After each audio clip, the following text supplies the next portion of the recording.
The soul becomes dyed with the color of its thoughts. Yan ang sinabi ni Marcus Aurelius, at totoo ito hanggang ngayon. Ang isipan natin ay parang tela. Kung anong kulay ng pag-iisip ang paulit-ulit mong iniisip, yon ang unti-unting tumatatak sa kaluluwa mo. Kapag laging takot, duda o inggit ang nasa utak mo, magiging ganun din ang ugali mo, kilos mo, at pananaw mo sa mundo. Pero kung ang isip mo ay puno ng pag-unawa, disiplina, at karunungan, unti-unti mong binabago hindi lang ang sarili mo, kundi pati na rin ang direksyon ng buhay mo. Ngayong nanonood ka, isipin mo, paano kung bukas mas matalas ka mag-isip? Paano kung mas kalmado kang magdesisyon? Paano kung unti-unti kang nagiging mas matalino, hindi dahil sa diploma, kundi dahil sa ugali mong mag-reflect, magbasa at matuto? Hindi iyan malabong pangarap, at sa video na ito, pag-uusapan natin ang 10 makapangyarihang Stoic techniques na pwedeng-pwede mong gamitin para mas gumaling mag-isip, mas lumalim ang pangunawa, at mas tumalas ang pagdidesisyon mo sa araw-araw. Kaya kung seryoso ka sa self-improvement, mental clarity, at Stoic wisdom, i-like mo na ang video na ito, mag-subscribe ka, at i-hit mo ang notification bell.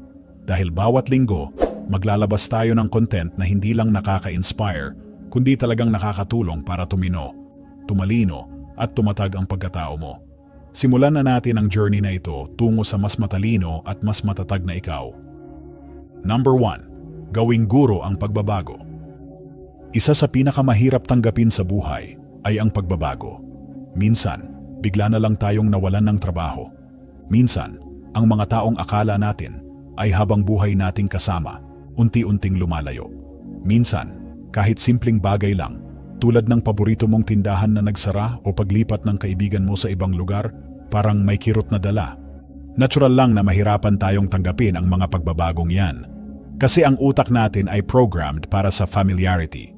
Gusto natin ng routine, ng mga bagay na alam na natin.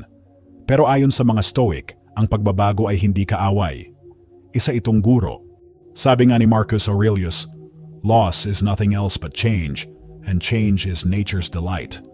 Sa madaling salita, ang pagkawala, ang paglipas at ang pagtatapos ay likas sa buhay, at mas pinipili ng kalikasan ang pag-usad kaysa pananatili. Isipin mo ito, lahat ng paglago sa buhay mo may kaakibat na pagbabago. Noong lumipat ka ng bahay, kahit nakakatakot, natuto ka ng independence.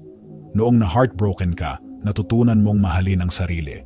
Noong nagsimula ka ng bagong trabaho, kahit nakakapanibago, nadagdagan ang skills mo at confidence. Lahat ng ito ay dahil may pagbabago.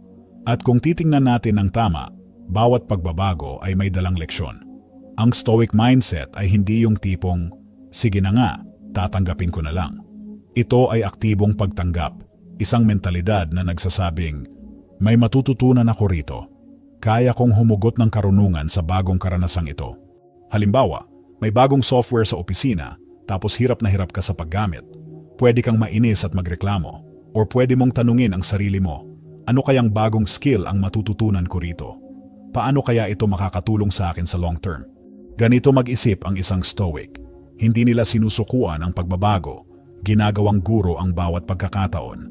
Kaya mula ngayon, kapag may biglang nangyari sa buhay mo, isang pagbabago, malaki man o maliit, huwag agad sabihing bakit ganito. Sa halip, tanungin mo, anong itinuturo nito sa akin? Dahil sa totoo lang, sa likod ng bawat pagbabagong akala mo ay sagabal, nandoon ang oportunidad para tumalino, tumatag, at lumalim. Ang taong marunong tumanggap ng pagbabago ay taong laging may natututuhan. At ang taong laging natututo ay hindi lang tumatalino, kundi nagiging mas matibay kaysa kahapon. Number 2. Yakapin ang hindi komportable.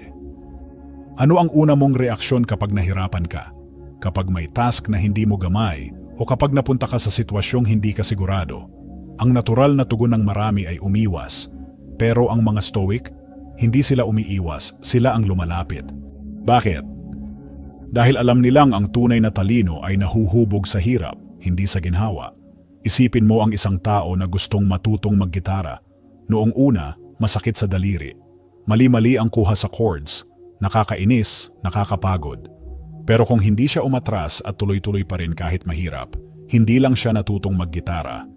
Natutunan din niya ang halaga ng disiplina, tiyaga at matinding focus.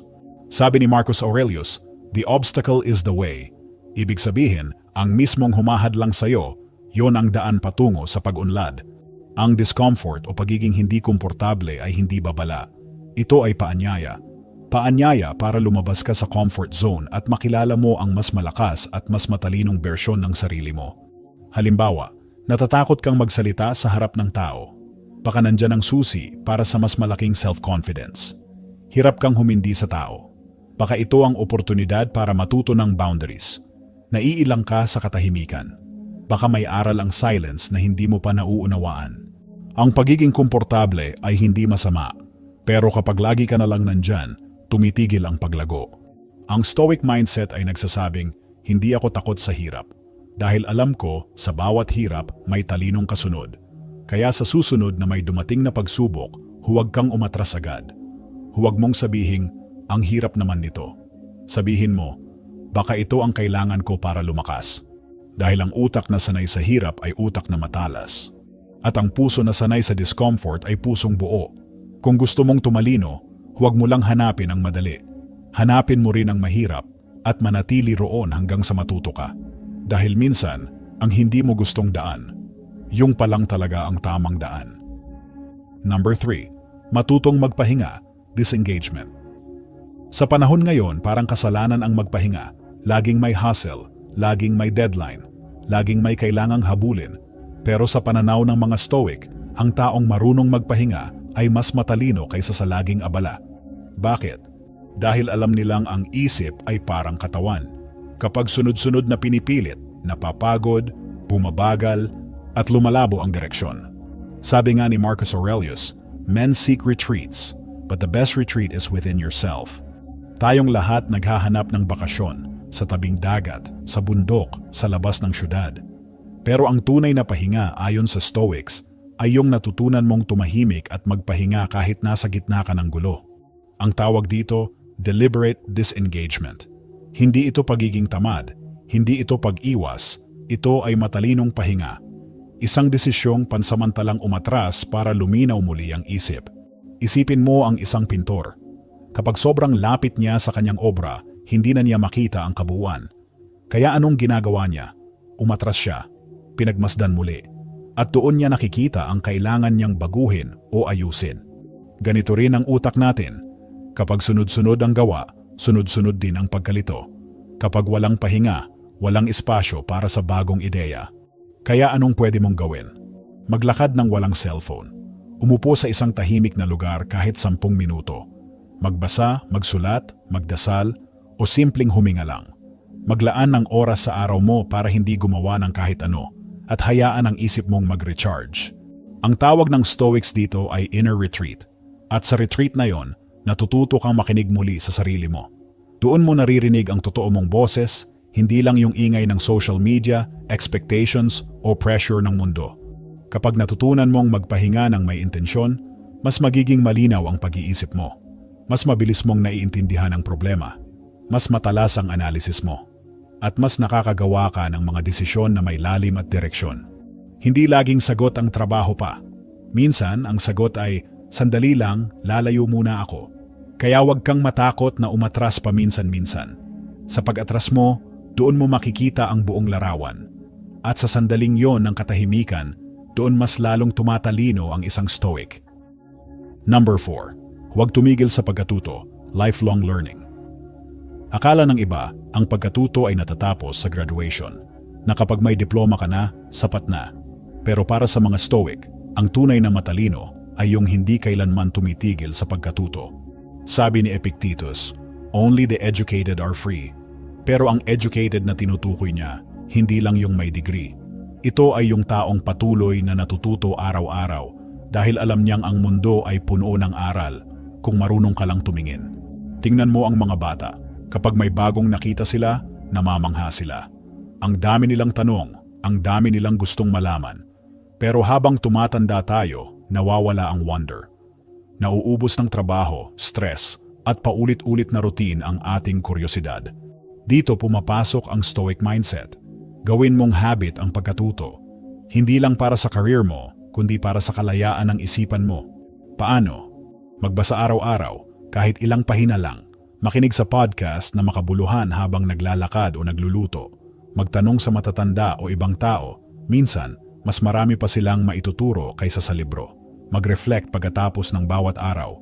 Anong natutunan ko ngayon? Ang Stoic ay hindi lang nakikinig. Nag-o-observe, nag-a-apply, nagbabago ng ugali batay sa natutunan. At dito siya tumatalino, sa aktwal na paggamit ng karunungan, hindi lang sa pag-iipon ng impormasyon. Sa panahon ngayon, wala ka ng excuse para hindi matuto. Lahat ng resources andyan na, libre sa YouTube, apps, online courses, ebooks, articles. Pero paalala rin ng mga Stoic, hindi sukatan ang dami ng natapos mong basahin o panoorin. Ang sukatan ay, paano nagbago ang buhay mo dahil dito? Ang totoong matalino ay hindi lang nag-aaral, nagbabago. Kaya kahit anong edad mo, kahit anong estado ng buhay mo ngayon, tanungin mo ang sarili mo, ano ang huling natutunan ko at paano ko ito gagamitin bukas? Dahil ang utak na ginagamitan araw-araw, lumalalim. Ang isipang laging bukas, lumalawak. At ang taong patuloy na natututo, hinding-hindi maliligaw. Sa Stoic philosophy, bawat araw ay paaralan. Ang mundo ang guro mo. At ang talino ay bunga ng pakikinig, pagmamasid at pagsasabuhay. Number 5. Pasasalamat ay talino. Kapag naririnig natin ang salitang pasasalamat, madalas iniisip natin ito bilang emosyon, isang reaksyon kapag may nagbigay ng tulong o kabutihan. Pero sa pananaw ng mga Stoic, ang pasasalamat ay hindi lang damdamin, isa itong disiplina, isang uri ng pagtingin sa mundo na nagpapalawak ng isipan at nagpapalalim ng pangunawa. Sabi ni Marcus Aurelius, "When you arise in the morning, think of what a precious privilege it is to be alive, to breathe, to think, to enjoy, to love." Hindi ito simpleng quote, isa itong paalala na ang buhay, sa kabila ng problema, pagod, at pagkukulang, ay isang regalo. At ang taong marunong magpasalamat ay taong mas nakakakita ng aral sa bawat pangyayari. Isipin mo ito, kapag may pagkakamali ka sa trabaho, pwede kang mainis. Pero kung marunong kang magpasalamat, sasabihin mo, buti na lang natuto ako. Kapag may nawalang tao sa buhay mo, pwede kang malugmok. Pero kung may gratitude ka, marunong kang magsabing, salamat sa panahong nakasama ko siya. Sa bawat sitwasyon, mabuti man o masakit, may leksyon. At ang gratitude ang susi para makita mo ang leksyong yon. Ang utak na laging nagre-reklamo, makitid. Pero ang utak na marunong magpasalamat, bukas. Bukas sa posibilidad. Bukas sa karunungan, bukas sa paglago. Kaya ang pasasalamat ay hindi pagiging positive thinker lang. Ito ay pagkilala sa kahulugan ng bawat karanasan. At sa pagkilalang ito, mas lumalalim ang pag-unawa mo sa sarili, sa buhay at sa mundo. Subukan mong gawing habit ang gratitude. Bago matulog, tanungin ang sarili, ano ang 3 bagay na ipinagpapasalamat ko ngayon? Kapag may nangyaring hindi inaasahan, itanong, ano ang gusto nitong ituro sa akin? Simple lang, pero napakalakas ng epekto. Dahil ang pusong marunong magpasalamat ay pusong hindi madaling lamunin ng inggit, galit o takot. At ang isipan na puno ng pasasalamat ay isipan na mas malinaw, mas matalas at mas matibay. Tandaan, ang tao na marunong tumingin sa meron siya ay mas mabilis makakita ng oportunidad sa kahit anong sitwasyon. At doon nagsisimula ang tunay na katalinuhan. Number 6. Pagmamasid na may malasakit, mindful observation. Kailan ka huling tumigil para lang manood? Hindi TV, hindi YouTube, kundi manood ng mundo sa paligid mo. Yung simpleng pagtingin sa paggalaw ng ulap, sa dahon na hinahampas ng hangin, o sa mga taong abalang-abala sa kalsada. Para sa mga Stoic, ang pagmamasid na may malasakit ay hindi basta idle time. Ito ay isang training para sa utak. Sabi ni Seneca, "Time discovers truth." Kapag binigyan natin ng oras ang pagmamasid, doon lumilitaw ang katotohanan, hindi lang tungkol sa paligid, kundi pati na rin sa sarili natin. Sa sobrang dami ng distractions ngayon, cellphone, social media, ingay sa paligid, bihira tayong huminto para talagang mapansin ang mga detalye. Pero doon mismo, sa katahimikan ng pagmamasid, nahahasa ang talino. Bakit? Kasi kapag natututo kang tumahimik at manood, nahihinto ang autopilot mode mo. Napapalitan ito ng awareness at dito nagsisimula ang pag-unlad ng utak. Halimbawa, kapag tahimik mong pinapanood ang reaksyon ng isang kausap, mas naiintindihan mo ang tunay nilang damdamin. Kapag pinagmasdan mo kung paanong dumarating at nawawala ang emosyon mo sa loob ng isang araw, mas naiintindihan mo ang sarili mong ugali. Kapag nakita mo ang detalye ng isang sitwasyon bago ka mag-react, mas matalas ang desisyon mong ginagawa. Ang pagmamasid ay hindi lang para sa artista, pintor o siyentipiko. Ito ay kasanayang stoic dahil ito ay disiplina ng pagiging alerto, ng pagkilala sa realidad at ng pagkilatis bago mag-react. Paano mo ito maisa sa buhay? Tuwing umaga, bago mag-cellphone, tumingin muna sa labas. Kapag naglalakad, huwag mag-music, pakinggan mo ang paligid. Kapag may kausap ka, huwag mo agad sagutin, pakinggan mo ang tono, ang galaw, ang di sinasabi. Ang pagmamasid na may malasakit ay parang pagpapatalas ng kutsilyo. Hindi agad halata ang resulta, pero sa tamang panahon, mas mabilis kang makakataga ng katotohanan. Ang talino ay hindi lang galing sa nababasa, kundi sa napapansin. At ang taong marunong makaobserba ay taong bihirang maloko, bihirang maligaw, at bihirang magsisi sa desisyon. Kaya simula ngayon, huwag mong baliwalain ang mga simpleng bagay sa paligid mo. Dahil minsan, ang pinakamalaking karunungan, nakatago sa mga bagay na matagal mo nang hindi pinapansin. Number 7. Makinig ng buo. Active listening. Madalas nating iniisip na ang talino ay nasusukat sa galing magsalita. Kung gaano ka kabilis mag-isip ng sagot, gaano ka kagaling mga tuwiran. Pero sa Stoic philosophy, ang tunay na matalino ay hindi lang magaling magsalita, kundi marunong makinig. Sabi ni Epictetus, "We have 2 ears and 1 mouth so that we can listen twice as much as we speak." Napakasimple pero napakalalim. Binigyan tayo ng 2 tenga at 1 bibig, hindi ba't malinaw ang mensahe? Mas dapat tayong makinig kaysa magsalita. Pero sa totoo lang, ilan ba talaga ang nakikinig ng buo? Yung hindi nagmamadaling sumagot? Yung hindi iniisip ang sasabihin habang nagsasalita pa lang yung kausap? Yung hindi nag-i-interject para lang maipilit ang opinyon? Ang active listening ay hindi passive. Hindi lang ito tahimik ka habang may nagsasalita. Ito ay pagbibigay ng buong presensya, emotional, mental, at spiritual. Kapag nakikinig ka ng buo, natututo ka hindi lang sa sinasabi ng iba, kundi pati sa paraan ng pagsabi nila. Napapansin mo ang damdamin. Napapansin mo ang galaw. At dito mo nakikita ang mas malalim na katotohanan sa likod ng mga salita. Paano ito ginagawa? Itigil ang pag-iisip ng rebuttal habang may nagsasalita. Tumingin sa mata, iwasan ang cellphone. Magtanong, hindi para sumabat, kundi para mas maintindihan. Ulitin ang narinig gamit ang sarili mong salita. Ang pagkakaintindi ko, ganito ba ang ibig mong sabihin? Kapag ginawa mo ito, mas lalo kang rerespetuhin ng kausap mo. At higit sa lahat, mas lumalawak ang pananaw mo sa mundo. Ang dami mong matututunan sa mga kwento ng ibang tao. Mga karanasan na hindi mo kailanman naranasan.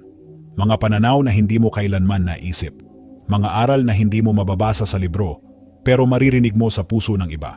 Ang Stoic ay hindi ang pinakamalakas ang boses. Siya ang pinakamalalim makinig. Dahil alam niyang ang bawat tao ay may itinuturo kahit hindi ito sinasadya.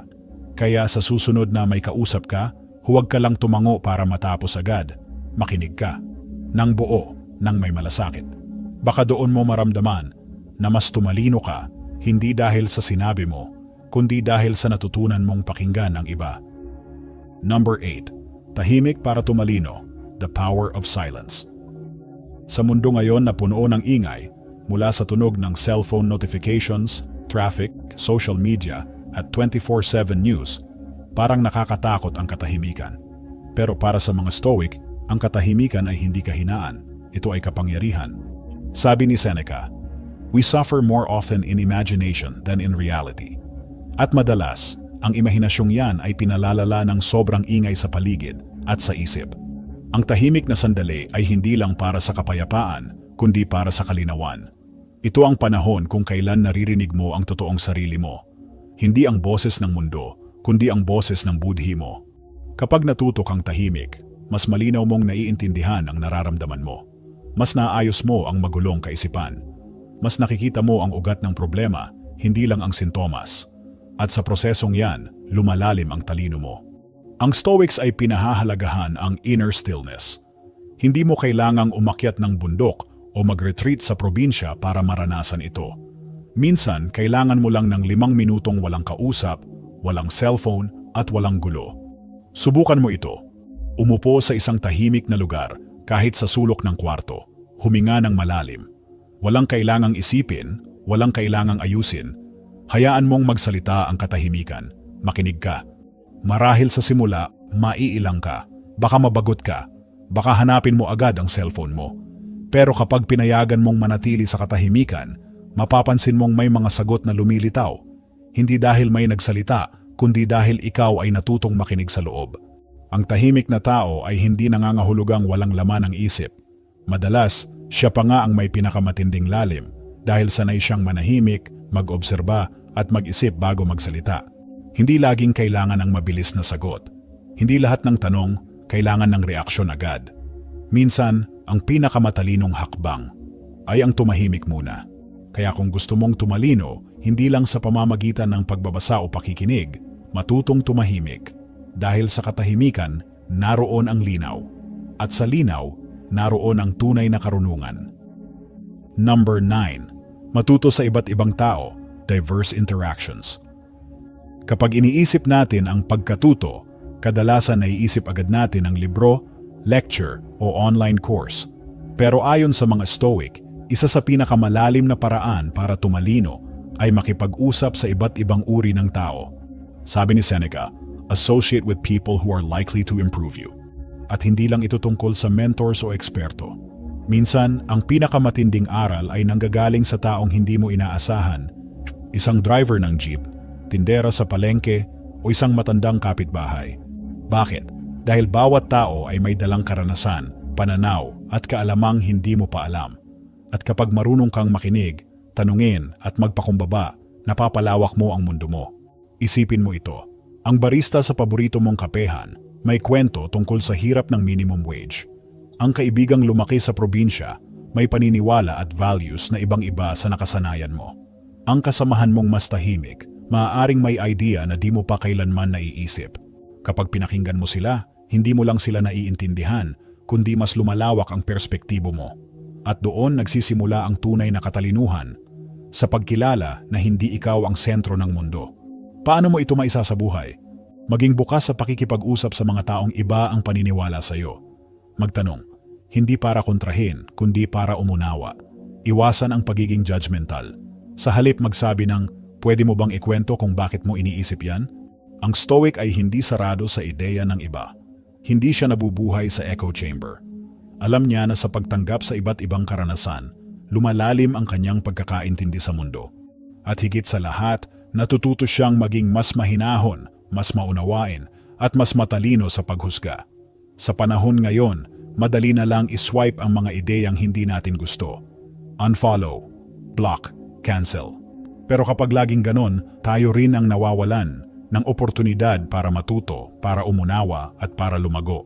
Kaya sa susunod na may makausap kang ibang tao, lalo na yung sa tingin mo ay hindi mo vibe, subukan mong makinig, magtanong at magbukas ng isipan.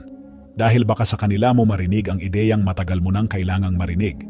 At tandaan, hindi lang libro ang nagtuturo. Minsan ang pinakaimportanteng guro, tao rin. Number 10. Piliin ang kuryosidad kaysa paghusga. Curiosity over judgment. Sa panahon ngayon, isang swipe lang, may opinyon na tayo.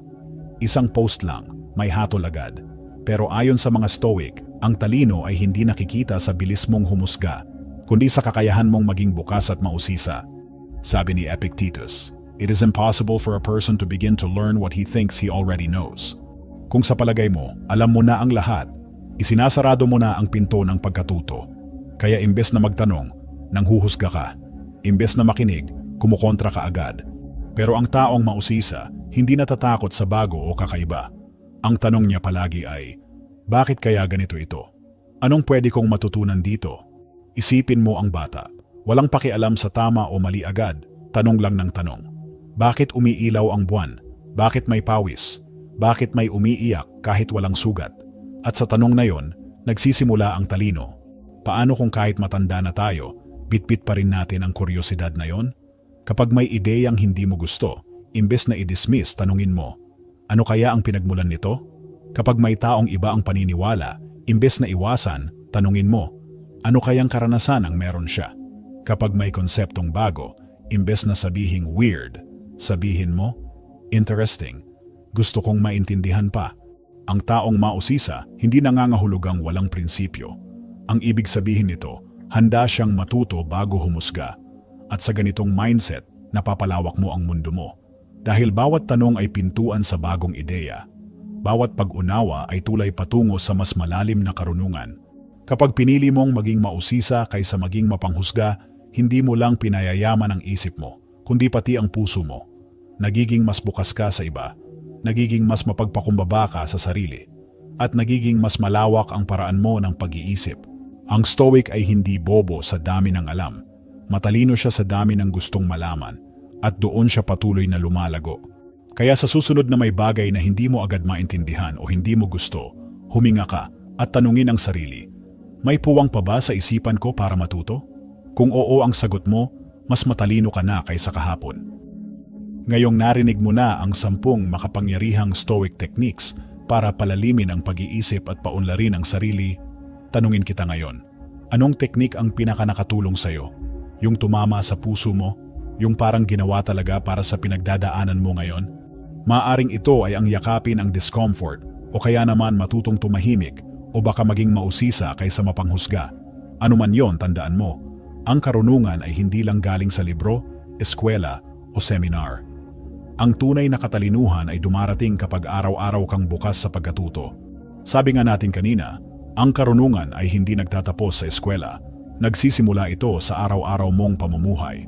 Sa bawat desisyon, sa bawat reaksyon, sa bawat paghinga, may aral na naghihintay kung handa kang matuto. Kaya ngayong natapos mo ang video na ito, huwag mo lang itago sa isipan, isabuhay mo. Dahil ang Stoic philosophy ay hindi para ipagmayabang, ito ay para gamitin sa tunay na buhay. At kung gusto mo pang mas maraming ganitong klaseng kaalaman, mga teknik na may lalim, disiplina at direksyon, mag-subscribe ka na sa channel na ito at i-hit ang notification bell para hindi ka mahuli sa susunod na video. At bilang isang maliit na commitment sa sarili mo, i-comment mo ngayon sa baba ang linyang ito. Tao akong natututo araw-araw. Dahil kung totoo kang naglalakad sa landas ng karunungan, hindi ka lang nanonood. Nagbabago ka. Maraming salamat sa panonood at hanggang sa susunod nating paglalakbay.